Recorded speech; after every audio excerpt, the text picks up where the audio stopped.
अस्सलाम वालेकुम स्टूडेंट्स। ये हमारा वीक नंबर 3 है और in today's lecture we will discuss lecture number 3 which is obviously week number 3, and in today's lecture we will discuss program and software, uses of software, misuses of software, different scenarios and software development risks. So before we start, अगर आपने अभी तक channel subscribe नहीं किया तो kindly channel को subscribe कर लीजिए ताकि इस कोर्स से रिलेटेड आप लोगों को वीडियोस मिलती रहें और दूसरे जो कंप्यूटिंग के कोर्सेज हैं उससे रिलेटेड भी आपको वीडियोस मिलती रहें। So let's start. First of all, इससे पहले कि हम सॉफ्टवेयर डेवलपमेंट रिस्क की तरफ आएँ, what is the difference between computer program and computer software? I hope you must have studied this definition hundreds of times in first semester, second semester, and even before that. So let me remind you once again. Computer program and computer software. Computer program is a sequence or set of instructions in a programming language for a computer to execute. It is one component of a software, or it is a set of ordered and sequential instructions given to a computer.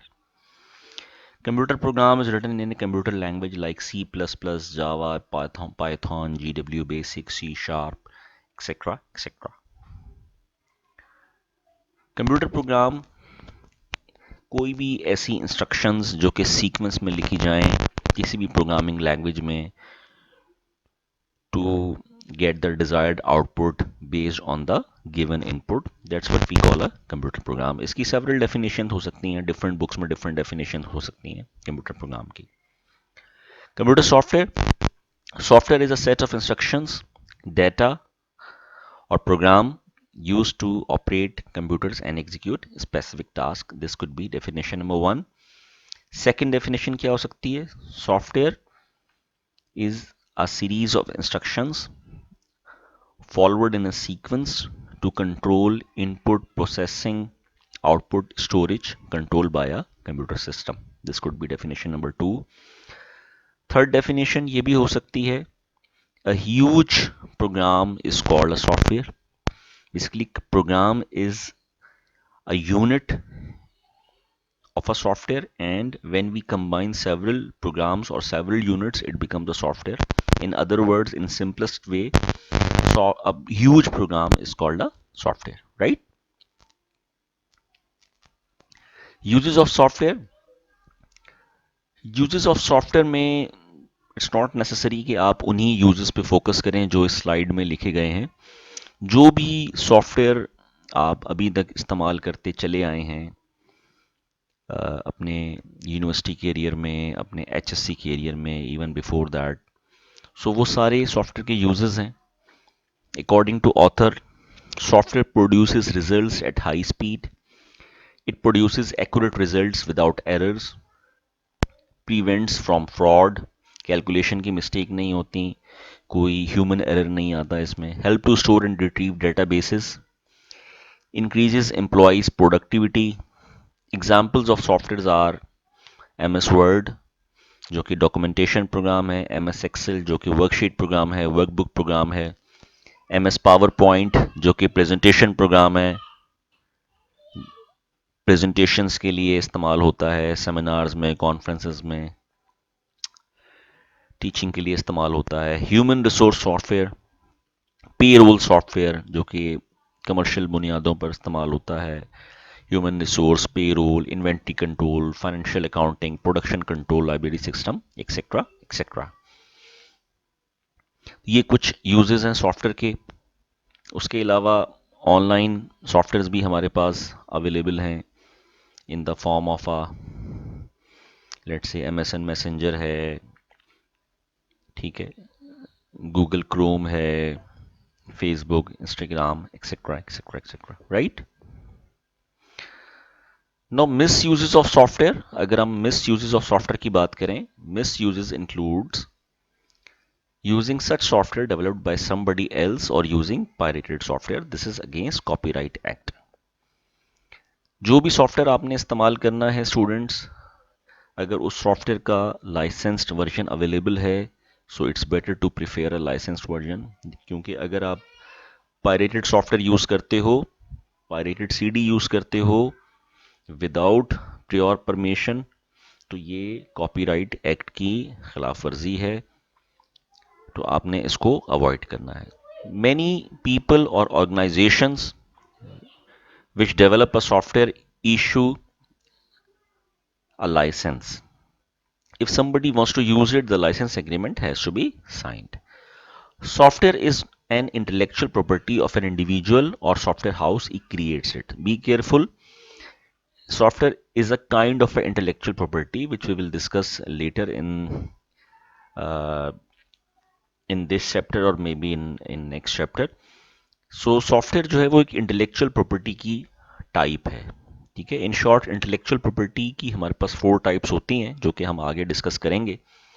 अभी bird eye view से मैं आपको intellectual property का एक concept दे दूं। Intellectual property का ताल्लुक आपकी कोई भी आपकी इल्मी प्रॉपर्टी हो जिसका ताल्लुक आपके इंटेलेक्ट से हो। It might be your flow chart, it might be your data flow diagram, entity relationship diagram, it might be your code, your book, your research paper, right. So ये आपकी इंटेलेक्चुअल प्रॉपर्टी है। सो अगर उस party ने, उस software house ने, उस company ने उस सॉफ्टवेयर का कोई लाइसेंस रखा है, so it's better you should buy the license before using that software, otherwise it will call a misuses of that software. Okay, let's move on. Software development risk. Software development risk की अगर बात की जाए, software development involves many kind of internal and external risks. Detecting software risk is crucial to create a quality product and meet goals. For software developers, it's important to understand potential software development risks so that you can effectively respond to them. Software development की अगर बात की जाए तो software development में internal और external दोनों ही तरह के रिस्क जो हैं वो इन्वॉल्व होते हैं। इंटरनल और एक्सटर्नल रिस्क से क्या मुराद है, let me elaborate. Internal risk वो रिस्क हैं जो कि जिनका ताल्लुक आपके सॉफ्टवेयर से है, जिनका ताल्लुक आपकी फंक्शनल रिक्वायरमेंट से है, राइट। और एक्सटर्नल रिस्क वो हैं जिनका ताल्लुक आपकी फंक्शनल रिक्वायरमेंट से नहीं है, बल्कि जिनका ताल्लुक जो है वो किसी एक्सटर्नल फैक्टर से है। Now what is the difference between functional requirement and non-functional requirement of a software. So functional requirement की अगर मैं आपसे बात करूं तो फंक्शनल रिक्वायरमेंट का मतलब ये है कि वो रिक्वायरमेंट जो कि उस सॉफ्टवेयर को ऑपरेट करने के लिए ज़रूरी हैं, right. The system must send or the system must have the proper system requirement. The software must have a proper functional requirement of any party, of any client to achieve their goal. Software की जो functional requirement है उसका मतलब ये है कि जो भी क्लाइंट ने जो भी आपको रिक्विजिशन दी है, जो भी रिक्वायरमेंट दी है, उसके मुताबिक उसके अंदर सारी फंक्शनैलिटी अप टू डेट होनी चाहिए। That's what we call a functional requirement, right. अब नॉन फंक्शनल रिक्वायरमेंट मीन्स के हो सकता है कि वो जब आपने टेस्ट किया हो वो सॉफ्टवेयर, तो आपने किया हो कोर i5 पर, आपने जब उसको रन करके चेक किया हो तो वो आपके पास उस वक्त बैंडविड्थ हो 3.4। हो सकता है कि जब आपने उस सॉफ्टवेयर को रन किया हो तो आपके पास रैम डिफरेंट हो सकता है जब आपने उसको रन किया हो तो आपके पास VGA कार्ड डिफरेंट हो, right. So it is basically the responsibility of a developer who basically deliver the software to clients to make sure all the functional and non-functional requirement must be up to mark, right. So आपने software development में ना सिर्फ उसकी चीदा चीदा options को make sure करना है बल्कि उन नॉन फंक्शनल रिक्वायरमेंट्स को भी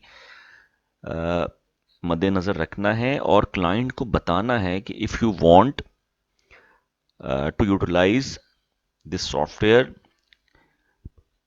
in a proper way, if you want to utilize this software in a good manner, if you want to use this software without any error, without any hurdle, so you should have the non-functional requirement, you should follow this non-functional requirement. Okay, so detecting software risks is crucial to create a quality product and meet goals. Software risk को detect करना, ना सिर्फ detect करना बल्कि उसको properly जो है वो रिजॉल्व करना भी जो है वो आपके दायरा कार में आता है. और जो सॉफ्टवेयर डेवलपमेंट रिस्क हैं उसमें जो जो रिस्क इन्वॉल्व हो सकते हैं, जो जो उसमें इश्यूज आ सकते हैं, उनको आपने सॉल्व करना है before delivering to the client. For software developers it's important to understand potential software development risk so that you can effectively respond to them. यकीनन सॉफ्टवेयर डेवलपमेंट रिस्क जो है वो आप उसी वक्त सॉल्व कर पाएंगे जब आपको पता होगा, यू गेट टू नो कि सॉफ्टवेयर डेवलपमेंट रिस्क कौन कौन से हो सकते हैं और सॉफ्टवेयर डेवलपमेंट रिस्क में क्या क्या चीज़ें आ सकती हैं, right.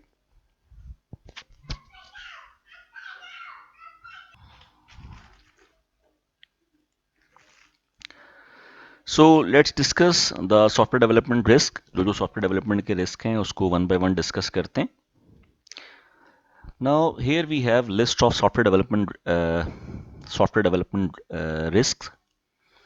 Code issues, aggressive deadlines, inaccurate estimations, low productivity, budget issues, and poor risk management. Let's discuss it one by one. Inadequate project management, change in project scope, stakeholder issues, how users respond, project team members leaving, and external risk. So let's discuss it. सबसे पहले code issues. Avoid poor quality code, inconsistent coding style, lack of coding documentation. Poor quality code आपने avoid करना है, inconsistent coding style आपने avoid करना है, lack of code documentation आपने avoid करनी है. आपका कोड कंसिस्टेंट होना चाहिए. जो प्योर कोडिंग स्टैंडर्ड्स हैं उसको आपने फॉलो करना है. कोडिंग स्टैंडर्ड्स में प्रोसीजरल स्टैंडर्ड है, प्रोसीजरल कोडिंग है, ऑब्जेक्ट ओरिएंटेड है, फंक्शनल है. डिपेंड करता है आप कौन सी कोडिंग यूज़ कर रहे हो, लेकिन आपने कंसिस्टेंट रहना है. और किसी भी कोडिंग स्टैंडर्ड को आप यूज़ कर सकते हो. We have different coding standards available, लेकिन उसके साथ साथ आपने कंसिस्टेंट रखना है.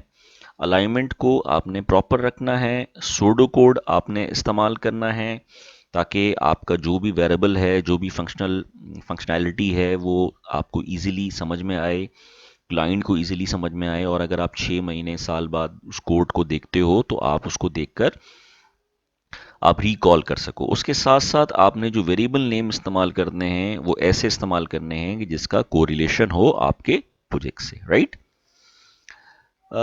It's better to use object oriented technique, क्योंकि प्रोफेशनल जितने भी प्रोग्रामर्स हैं, प्रोफेशनल जितने भी कोडर्स हैं, वो अब जो है वो ऑब्जेक्ट ओरिएंटेड की फॉर्म में कोड करते हैं, क्लास की फॉर्म में कोड करते हैं. उसकी वजह ये है कि अगर आप क्लास की फॉर्म में कोड करते हो तो आपको अपने कोड को अमेंड करने में, अपेंड करने में, मॉडिफाई करने में आसानी रहेगी. लेट्स से आप एक क्लास बनाते हो जो कि क्लास का ताल्लुक जो है वो एम्प्लॉय की क्लास है. अब वो एम्प्लॉय जो है वो यूनिवर्सिटी का भी हो सकता है, एम्प्लॉय कॉलेज का भी हो सकता है, एम्प्लॉय जो है वो किसी गारमेंट्स कंपनी का भी हो सकता है. तो उस एम्प्लॉय के जो एट्रीब्यूट्स होंगे वो कमोबेश सेम ही होंगे, चाहे वो यूनिवर्सिटी हो, कॉलेज हो, एम्प्लॉय हो, गारमेंट कंपनी हो, राइट. तो अगर आपने ऑब्जेक्ट ओरिएंटेड की फॉर्म में कोड किया होगा तो उसको अपेंड करना, मॉडिफाई करना कंपैरेटिवली इजी होगा, right. Now issues with code में include syntax error, logical error, run time error. ये डिफरेंट इश्यूज आ सकते हैं कोड में, इनको आपने जो है वो थॉरली चेक करना है. You can remove this type of risk by perform manual automation testing where needed. Manual और ऑटोमेशन टेस्टिंग दो तरह की टेस्टिंग होती है किसी भी सॉफ्टवेयर पर. मैनुअल टेस्टिंग वो होती है जो हम टेबल की फॉर्म में करते हैं, और ऑटोमेशन टेस्टिंग वो हम किसी भी सॉफ्टवेयर के ज़रिए, जैसे सिलीनियम का सॉफ्टवेयर है, जिरा का सॉफ्टवेयर है, उसके ज़रिए हम जो है वो मैनुअल ऑटोमेशन टेस्टिंग परफॉर्म करते हैं. अगर आप अपने सॉफ्टवेयर को प्रॉपर कोडिंग स्टैंडर्ड के ज़रिए कोड करते हो और उसके बाद उसकी टेस्टिंग प्रॉपर तरीके से करते हो, तो आप काफ़ी हद तक जो है वो कोडिंग के रिस्क को रिमूव कर सकते हो. Resolving syntax error, logical error, run time error when they are found and create coding standard for software developers, right? तो ये कोड के इश्यूज की बात हो गई. Next, aggressive deadlines. Sometimes software development projects have tight deadlines and the teams may unable to meet these deadlines. You can handle this risk by creating the thorough project plan that allows you to set realistic deadlines. Aggressive deadlines को meet करने के लिए the software we have available, हमारे पास M S project का जो है वो एम एस प्रोजेक्ट एक सॉफ्टवेयर अवेलेबल है जिसमें हम गैन चार्ट के ज़रिए अपना काम जो है वो डिवाइड करते हैं. लेट्स से नवंबर में आपने जो है वो रिपोर्ट राइटिंग करनी है, या डाटा कलेक्शन करना है, या इंफॉर्मेशन गैदरिंग करनी है, ठीक है. दिसंबर में आपने डिज़ाइन करना है, जनवरी में आपने टेस्टिंग करनी है, फरवरी में आपने यूज़र इंटरफेस पे काम करना है, ठीक है. सो इस तरीके से जब आप अपना काम थॉरली गैन चार्ट के ज़रिए डिवाइड करते हैं, तो आप अपने काम को बेसिकली छोटे छोटे हिस्सों में ब्रेक कर देते हैं. जब आप अपने काम को छोटे छोटे हिस्सों में ब्रेक करते हैं तो आपका फोकस उस स्पेसिफिक टास्क पर होता है और आप हर महीने उस स्पेसिफिक टास्क को अचीव करेंगे, तो ऑन द होल जो सॉफ्टवेयर है वो आपका ऑटोमेटिकली बन जाएगा, सॉफ्टवेयर आपका ऑटोमेटिकली जो है वो कंप्लीट हो जाएगा, right. So that's what we call software development risk as far as aggressive deadline is concerned, right? Let's move on. Inaccurate estimations की अगर बात करें, inaccurate estimation of cost, deadlines and outcomes can cause software development projects not to meet the expectations of customers. To solve this problem, you have to discuss the risk by clarifying the chances of your estimations with the client or end user. Use MS Project to schedule your task. Inaccurate estimations का ताल्लुक भी जो है दो चीज़ों से है. सबसे पहले तो आपकी जो लैक ऑफ कोरेस्पॉन्डेंस है विद क्लाइंट्स उससे है, और दूसरा आपका लैक ऑफ प्लान है. तो इन दोनों चीज़ों के लिए सबसे पहले तो as the point number 1 indicates that कि आपको अपने टास्क को क्लियरली डिफाइन करना है, फीडबैक लेना है क्लाइंट से, कस्टमर से कि आपने उसकी क्या रिक्वायरमेंट है, बार बार पूछना है उसकी क्या उसकी एक्सपेक्टेशन है as far as software is concern, और उसके बाद उसकी रिक्वायरमेंट को क्लाइंट को चैनलाइज करना है through M S project with the help of a Gantt chart, ठीक है.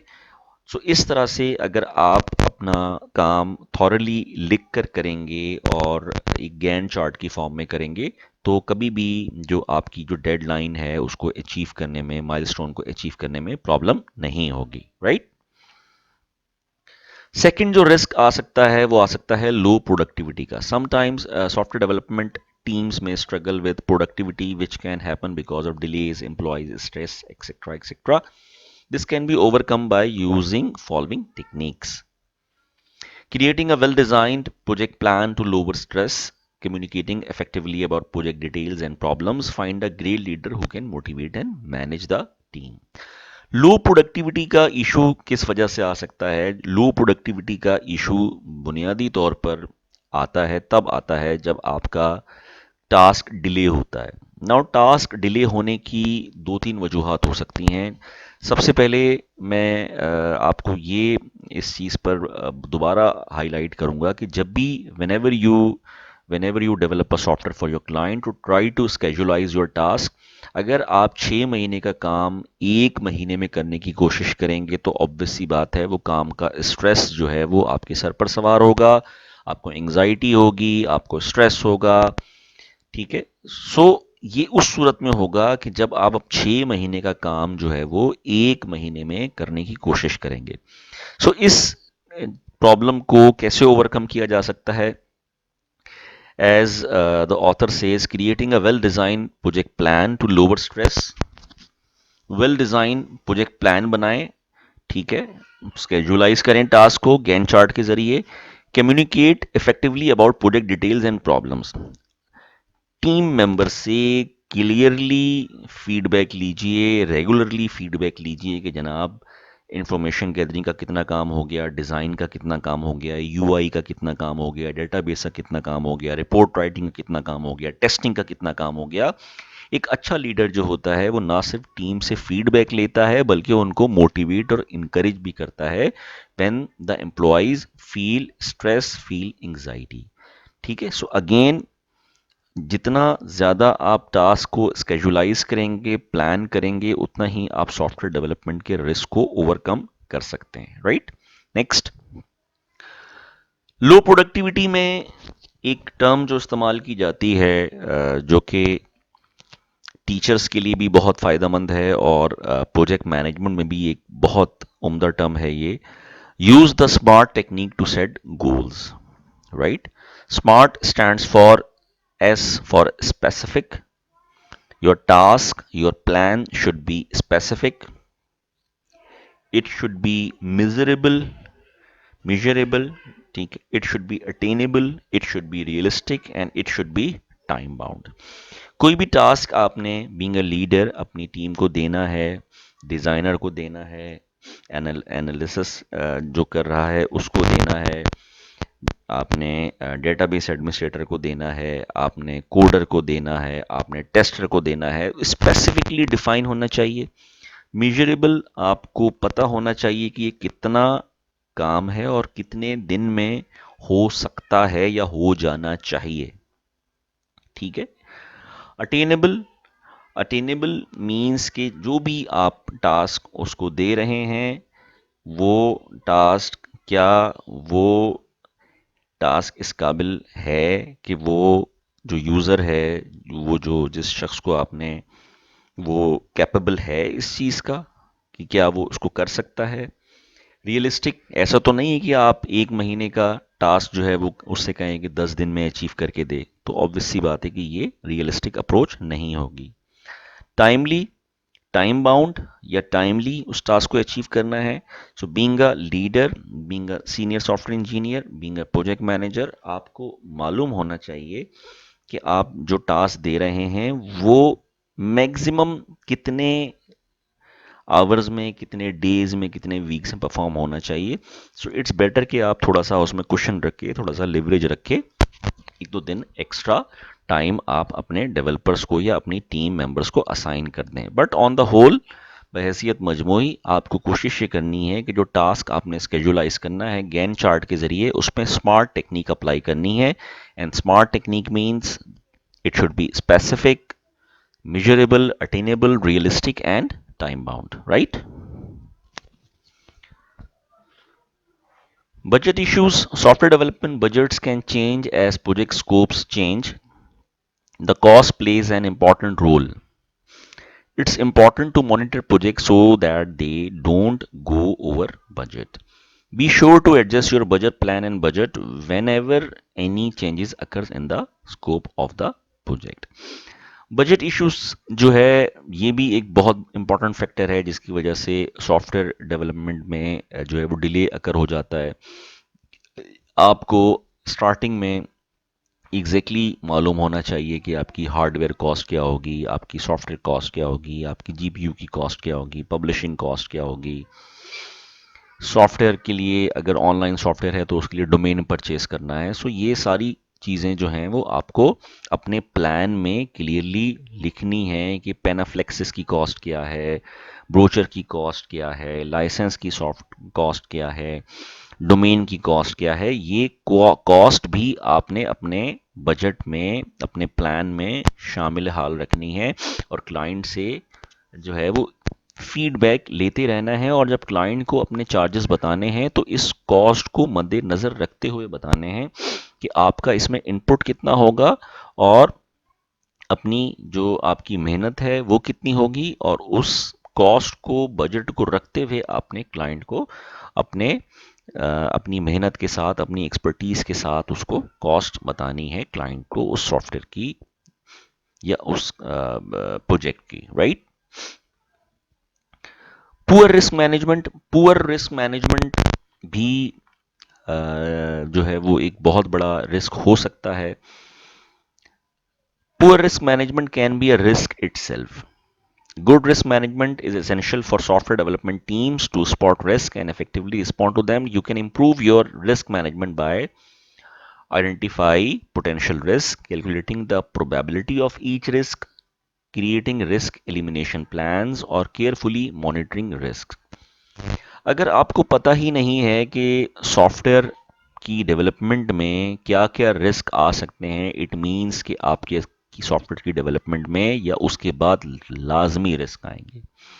सो रिस्क को मैनेज करना जो है वो इटसेल्फ एक आर्ट है, और good risk management is essential for software development और for any kind of a project.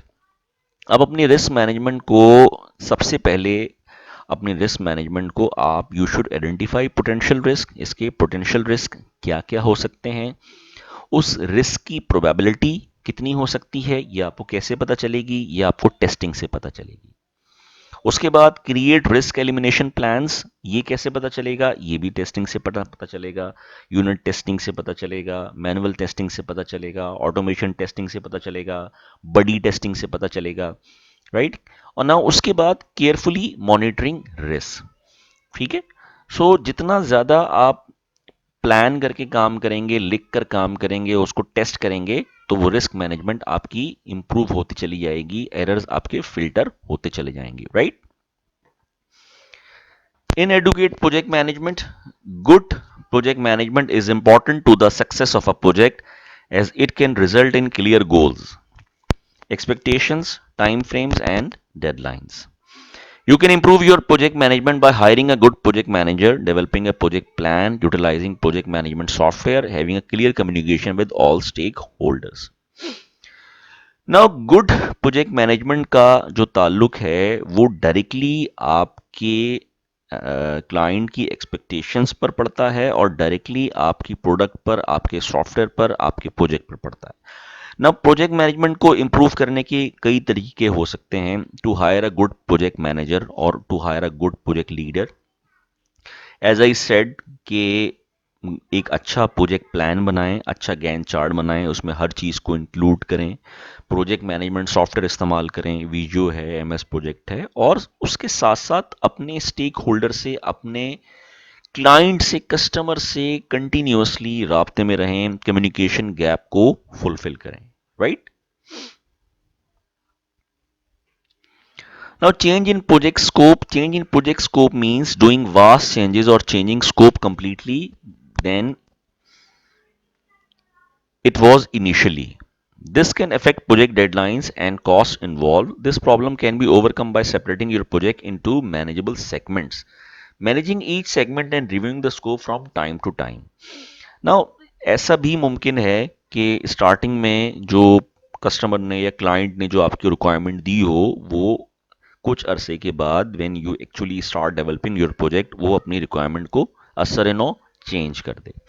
Now ये चेंज किसी हद तक पॉसिबल है अगर आप का कोडिंग स्टैंडर्ड, आप ऑब्जेक्ट ओरिएंटेड कोई कोडिंग स्टैंडर्ड इस्तेमाल कर रहे हो और ऑब्जेक्ट्स की फॉर्म में आप ऊप्स की टेक्निक को यूज़ करके अगर आप कोड कर रहे हो, तो आपका जो है वो कोड असर चेंज भी हो सकता है, लेकिन यकीनन उसकी कुछ गाइडलाइंस हैं, कुछ उसके पैरामीटर्स हैं कि किस हद तक आप अपने कोड में अमेंडमेंट कर सकते हैं और किस हद तक अमेंडमेंट नहीं कर सकते हैं, right.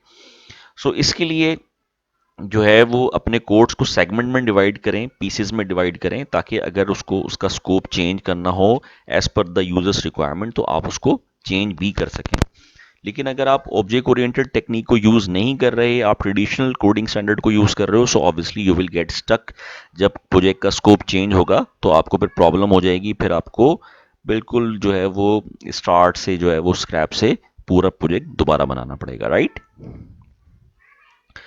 Stakeholder issues. Stakeholders can have large effects on success of projects. Stakeholders do not take sufficient interest in the project. They also have more expectations. It's important to communicate with stakeholders effectively and frequently so that they understand software development projects and engage with your software development process. Stakeholders जो हैं उनके भी उनका एक बहुत बड़ा role होता है सॉफ्टवेयर की या प्रोजेक्ट की सक्सेस में। अगर स्टेक होल्डर जो है आपके जितने भी आपके टीम में मेंबर्स हैं जो कि स्टेक होल्डर्स हैं, अगर वो इंटरेस्ट नहीं लेंगे तो वो प्रोजेक्ट कभी भी टाइमली अचीव नहीं हो पाएगा। तो इसलिए एक प्रोजेक्ट मैनेजर, एक अच्छा लीडर तमाम स्टेक होल्डर से प्रॉपरली कम्युनिकेट करता है, उनको उनके टास्क असाइन करता है, उनको समझाता है, उनसे समझता है और सॉफ्टवेयर डेवलपमेंट प्रोसेस में जो है वो सबको एक्टिव रखने की कोशिश करता है, सबको इंगेज रखने की कोशिश करता है ताकि किसी भी किस्म का इशू किसी टीम मेंबर की तरफ से या स्टेक होल्डर की तरफ से ना आए। How users respond? The success of project directly depends on how many users purchase and adopt the software. So user response is extremely important. You can cover up this risk by testing software thoroughly, sending surveys to users, and conducting focus groups to gather information about users. Now, किसी भी software की success का जो ताल्लुक है वो obvious सी बात है कि उस पर डिपेंड करता है कि सॉफ्टवेयर लोग कितना खरीदते हैं और उस सॉफ्टवेयर को कहाँ कहाँ इस्तेमाल करते हैं, right?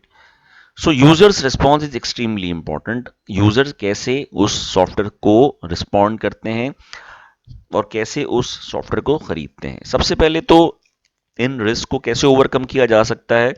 Testing software thoroughly, software को थॉरली टेस्ट करें और उसके बाद एक सर्वे भी कंडक्ट करवाया जा सकता है कि किस सॉफ्टवेयर की डिमांड ज़्यादा है, किस डेस्कटॉप एप्लीकेशन सॉफ्टवेयर की डिमांड ज़्यादा है, किस ऑनलाइन सॉफ्टवेयर की डिमांड ज़्यादा है। और फिर conducting focus groups to gather information about users, बच्चे कौन से सॉफ्टवेयर इस्तेमाल करते हैं, बड़े कौन से सॉफ्टवेयर इस्तेमाल करते हैं। एंड पाकिस्तान की अगर हम बात करें, पाकिस्तान इंडिया की सब कॉन्टिनेंट कंट्रीज़ की, तो हमारे यहाँ प्रोजेक्ट की जो सक्सेस का ताल्लुक है वो काफ़ी हद तक कॉपीराइट इश्यूज से भी है। कॉपीराइट के लॉज अगर सख्त होंगे तो यकीनन प्रोजेक्ट की सक्सेस में कॉपीराइट के इश्यूज जो हैं उसका भी बड़ा गहरा अमल दखल होता है। अगर कॉपीराइट के इश्यूज सख्त होंगे तो उतने ही यूज़र इस सॉफ्टवेयर को बाय करेंगे और उतना ही डिज़ाइनर या कोडर जो है वो इस सॉफ्टवेयर की तरफ आएंगे। Now project team members leaving, project के किसी भी हिस्से में अगर आपका कोई टीम मेंबर जो है वो लीव करता है, when team members leave software development projects, it can be hard to replace their skills, expertise and project background. तो you can recover this risk by, आप इस रिस्क को कैसे रिकवर कर सकते हैं? Documenting the details of your project, creating a training program for new team members, asking employees who are leaving to prepare transition plans. Software के दरमियान में अगर कोई आपका स्टेक होल्डर, कोई आपका टीम मेंबर अगर लीव करता है तो आप इसको भी जो है वो मैनेज कर सकते हैं। नए मेंबर्स को इवेंचुअली हायर करें, उनको ट्रेनिंग प्रोग्राम दें, उनको इस टास्क के लिए, इस प्रोजेक्ट के लिए एग्री करें, उनको ट्रेनिंग प्रोग्राम दें, उनको इस लेवल पर लेकर आएं कि वो जो नए जो आपके मेंबर्स हैं उनकी वजह से आपके प्रोजेक्ट में किसी भी किस्म का डिले अकर ना हो। Let's move on. External risks, these include unpredictable factors like changes in laws, economic shifts, and natural disasters. It can be challenging to avoid external risk, but there are actions you can take to minimize them. External risk का ताल्लुक आपके country की economy से हो सकता है, उसका ताल्लुक आपके नेचुरल डिजास्टर से हो सकता है, फ्लड से हो सकता है, रेनफॉल से हो सकता है। It can be challenging to avoid external risk, but there are actions you can take at least to minimize them. Now, you can even minimize external risk also. Obtaining insurance, there are several companies जो कि software की insurance देती हैं, आप software को ensure करवा सकते हैं. Staying informed on software development laws and current events, disaster management के जो इदारे हैं उनसे कांटेक्ट में आप रहकर जो है वो अप टू डेट रह सकते हैं. Natural disasters are not in your control but keep backups of your software is in a separate buildings. Obviously natural disaster जो है वो आपके कंट्रोल में नहीं है, जैसे कि रेनफॉल है, अर्थक्वेक है, फ्लड है. The best you can do to have a backup of your data, to have a backup of your software, to have a backup of your website, etc. etc. right? So इसके साथ ही हमारा ये वाला जो lecture है वो complete होता है. सो नेक्स्ट लेक्चर में हम डिस्कस करेंगे कि साइबर क्राइम क्या है और साइबर क्राइम की टाइप्स क्या है. ठीक है. So at the end I conclude my lecture. Before we leave, I must remind you, do not forget to subscribe this channel, like the videos and share the videos. Assalamu alaikum.